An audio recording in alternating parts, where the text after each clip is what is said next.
C'est bien connu, la Touraine est le jardin de la France. Mais à Huim, un jardin anglais voisine avec un jardin à la française.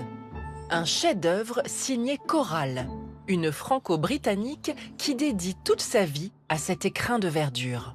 Et j'adore les deux pays, hein. Je suis complètement, on va dire, biculturelle. Et ça se reflète dans les jardins. Donc il y a les grands axes, il y a les perspectives qu'on retrouve dans les jardins à la française. Mais après, il y a ce chaos organisé qu'on retrouve dans les jardins anglais, cet écrin de verdure luxuriant.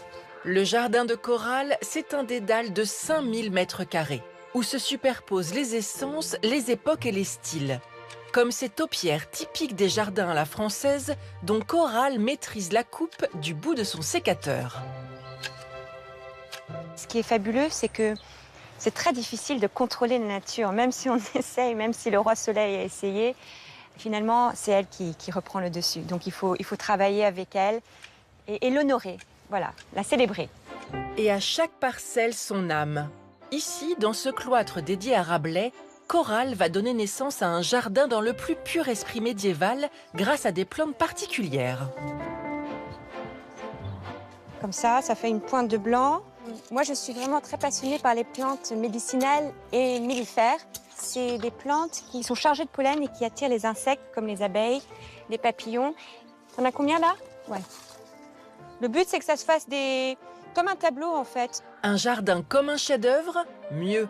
Pour Coral, c'est une méditation quotidienne. Le fait de travailler le jardin, comme a dit Voltaire, finalement c'est l'expression de soi, mais c'est aussi se retrouver, c'est un moment de contemplation. On a les mains sales dans la terre, on respire ses parfums, on apprécie la lumière à travers les arbres, et c'est des moments où toute la vie, tous nos problèmes s'arrêtent.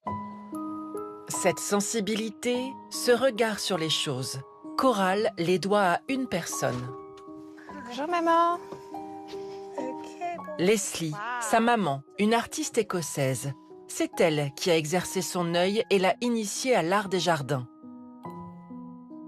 Quand j'étais enfant, on passait tous nos week-ends à aller visiter des jardins, ma mère m'emmenait. Et je pense que chez nous, dans notre famille, c'est vraiment quelque chose on hérite, c'est presque inné. Même à l'âge de 10 ans, elle connaît tout le nom latin de toutes les plantes. Vraiment. Oui, en fait, c'est les langues. Et une troisième génération d'artistes pointe déjà le bout de son nez. Waouh! Hello, darling.